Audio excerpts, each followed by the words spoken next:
Hey guys, Thunder E here, and welcome to the video you've been waiting for on the channel, gaming on the Galaxy S23 Ultra. Now, if you join us for the very first time, hit that subscribe button and notification icon so you can watch more videos like this. The S23 Ultra is here. This is, of course, Samsung's biggest flagship device, and it is powered by a brand new processor. Now, of course, we care about gaming on this channel. We also care about the fact that we're going to be having a Snapdragon processor on every single Galaxy S23 device across the planet this year. And not just the Snapdragon 8 Gen 2, which is a really good chip and we've seen in other devices. This is the Snapdragon 8 Gen 2 for Galaxy. So specially tuned for Galaxy devices for better performance, better gaming, and that's what we're here to check out with that faster clock speed and all that, all that fun stuff in there. So before we even get into that, let's look at the hardware. We've got a 6.8-inch device with a lovely display. I just took it out of my backbone case. That display goes up to 1,750 nits. Really nice, bright display. Now, the side panels of the device is more of a flat trim instead of that more curved feel, which I think is really important when you're gaming. And you might think, why does that care? Well, because it feels more comfortable in the hands, less of that curve. So I definitely like that. Now, you're getting 256 gigabytes of storage, so you can put a lot of your games in there. And of course, you start with 8 gigabytes of RAM, which is enough, but you can go up to 12 on this bad boy. 5,000 milliamp battery. And let's look at the very first thing, which is most important for all of us here, which is, of course, benchmarks, because this has that brand new Snapdragon 8 Gen 2 for Galaxy. And the benchmark scores here from Geekbench for the CPU single score, it is 1,527, while the multi-core is 4,835. That's one of the higher single cores I've seen for a Snapdragon device. Multi-core not as high, maybe it's because, of course, the way the chipset is set up with this specialized version here, but still some really impressive scores. Now, I also want to look at the compute scores because there are some really interesting numbers here.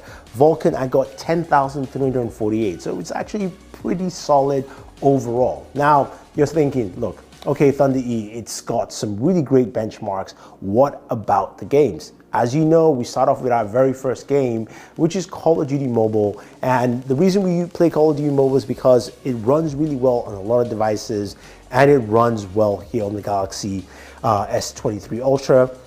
We're getting 89 frames per second, playing at the highest frame rate settings on the game. Runs really smooth, no issues. And also in terms of temperatures, it actually stays pretty nice and cool. So very solid there. Then we move over to Apex Legends. Now, Apex Legends here, we're playing at Ultra HD Ultra, and we're getting a solid 60 frames per second, ran smooth, played for about 30 minutes of gameplay, and it was just solid. Now, moving into the other two games where we push the performance level a little higher, and that, of course, is PUBG Mobile. Of course, we start off with Smooth Extreme, where we're getting a solid 60 frames per second, and that is to be expected. And then we move over to Ultra HD Ultra, where, again, we're getting that solid 40 frames per second, which is standard, and you're thinking, okay, is it still the same thing? So I decided to try Ultra HD Extreme, which I've done on my Galaxy S22 Ultra before, and I was not getting really good frame rates, around 35, maybe getting close to 40. With the Galaxy S23 Ultra and that Snapdragon chipset, you're getting 60 frames per second on Ultra HD Extreme. Again, Ultra HD Extreme, so this is really nice to see that you can push the benchmarks up and you're getting better performance. So I really like that with the Galaxy S23 Ultra. Now let's move over to the big bad boy, Genshin Impact. As you know, Genshin is that game that, look, it tasks a lot of system, and we've seen the Snapdragon 8 Gen 2 really perform well. So how does the Snapdragon 8 Gen 2 for Galaxy perform in this situation? So we played for 30 minutes and it ran really well, very smooth, no slowdown whatsoever. What we got with our final frame rates was 55 frames per second. Yes, you're thinking, well, it's not 60. That is very true. The other devices that have done 60, we've actually covered on this channel, but it did 55, and I think maybe just because one of the clocks is higher, I'm not exactly sure. And again, this is also my first test, so we'll definitely check out more. But I will tell you that it didn't feel like it dipped at any point in time, and it only dropped down to 55 frames per second after roughly 25 minutes. So 25-minute mark, it started going down slowly. At around the 35-minute mark, I was at about 55 frames per second. So there you have it there with Genshin. Still can play that game really well and very solid. So playing a game like Genshin and playing games like PUBG Mobile, you're going to see temperatures really rise up, especially when you crank it up to the highest settings.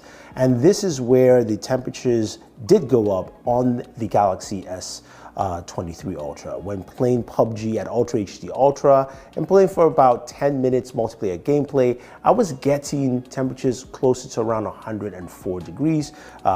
And when playing Genshin Impact and getting up to around the 15-minute mark, it got to about 105 degrees, and then getting closer to that 25-minute mark, it got to 107. And after the 25-minute mark, it stayed at 107 all the way through to around the 35-minute mark. So those are the temperatures you're getting with it in that regard. Now, Samsung hasn't really talked about any new improved temperature cooling systems, even though I know they do have it, but those are the temperatures I was getting on my first gameplay session. Now, as you guys know, I just got the device, so I'll be doing, of course, my long-term gaming review to actually see how that performs over time. When it comes to, of course, game streaming services like Xbox Game Pass, works really well, and of course that's where I'm using my Backbone controller, which works seamlessly, as well as also the Razer Kishi V2. No issues there, fits the device well without any adjustments needed whatsoever.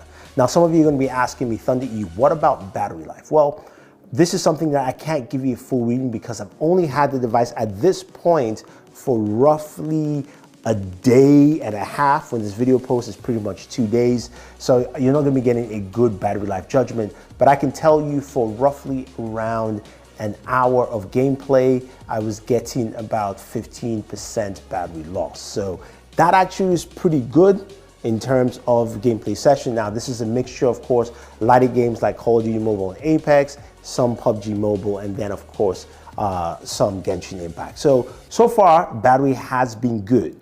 So what does that mean for the Galaxy S23 Ultra as a gaming device? First of all, before I even round that up, just listen to the audio of gameplay for a second. First point for the red team!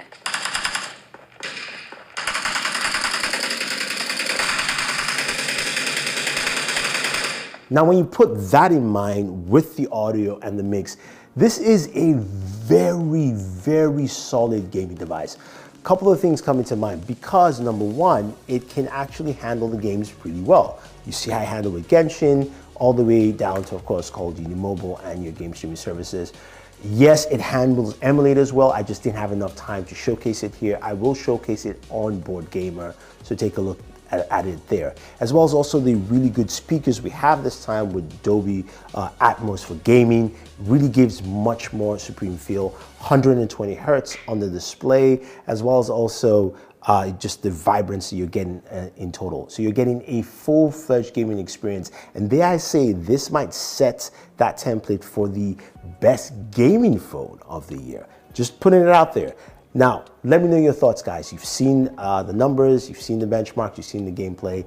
Leave your thoughts down below. And if you're thinking of picking up the Galaxy S23 Ultra or any of the Galaxy S23 devices, definitely use our link below. You can get a $150 credit to your pre-order for the purchase of the device. So go ahead, use that link and start gaming, guys. So Thunder E saying thank you and always enjoy entertainment.